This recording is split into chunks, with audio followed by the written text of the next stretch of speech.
دوستو، ہمارے معاشرے میں پولیس جو ہے وہ راہبر نہیں ہے، محافظ نہیں ہے، راہزن بنی ہوئی ہے۔ آئیے آپ کو پاکستان آن لائن کی ویب سائٹ سے جو ایک افسوسناک صورتحال ہے اس سے آگاہ کرتے ہیں۔ شوہر کی بازیابی کے لیے پیسوں کی ڈیمانڈ، خاتون اور ایس ایچ او کی مبینہ ویڈیو وائرل ہو گئی ہے۔ شوہر کی بازیابی کے لیے خاتون کی ایس ایچ او کے ساتھ مبینہ ٹیلی فونک گفتگو وائرل ہو رہی ہے۔ اس ویڈیو میں، اس گفتگو میں، اس وائس میں خاتون ایس ایچ او نثار احمد کو بتا رہی ہے کہ موبائل فون زیورات بیچ دیے ہیں اور قرض لے کر 1,80,000 روپے جمع کیے ہیں،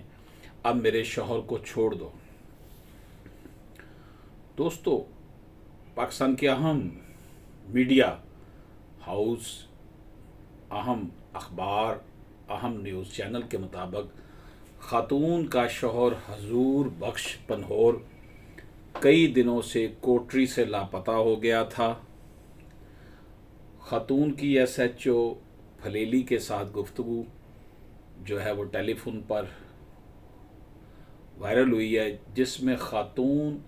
1,80,000 روپے کا کہہ رہی ہے اور باقی پیسے 3 ماہ بعد دینے کا وعدہ کر کے کہہ رہی ہے کہ اس کے شوہر کو رہا کر دو، جس کے جواب میں ایس ایچ او نے کہا کہ اچھا آپ تھانے آ جاؤ۔ اس حوالے سے پولیس کے ترجمان کا کہنا ہے کہ خاتون کے شوہر کی بازیابی کے لیے خاتون اور ایس ایچ او کی وائرل ہونے والی ٹیلی فونک بات چیت کا نوٹس لیتے ہوئے S S P Amjad Sheikh نے ایس پی ہیڈ کوارٹر انیل حیدر منہاس کی سربراہی میں ایک کمیٹی تشکیل دے دی ہے جو کہ رپورٹ پیش کرے گی۔ یہ حیدرآباد کی بات ہے جی، پاکستان کا جو حیدرآباد ہے، سندھ کا صوبہ سندھ کا شہر۔ اب پولیس یہ کام کرتی ہے اور یہ بینگ اے پریکٹسنگ لائر میں آپ کو بتا دوں، جو واردات ہوتی ہے، جو معاملات ہوتے ہیں، جو قبضے ہوتے ہیں، chief justice Lahore high court جناب قاسم خان صاحب یہ کورٹ میں آبزرویشن دے چکے ہیں کہ پولیس والے ہر قبضہ مافیا کے پیچھے ہیں، اور بلکہ میں آپ کو یہ عرض کر دوں کہ جو ہمیں رپورٹس ہیں، ہمارے پاس اس حوالے سے اطلاعات ہیں، پولیس جو ہے وہ پراپرٹی کے کاروبار میں اور پراپرٹی لینڈ مافیا بنی ہوئی ہے۔ ہمارے سیاستدان، ہماری حکمران اشرافیہ، ہمارے اسٹیبلشمنٹ جو ہے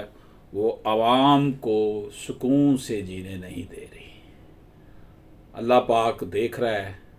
اللہ پاک کے گھر میں اندھیر نہیں ہے، دیر ہو سکتی ہے۔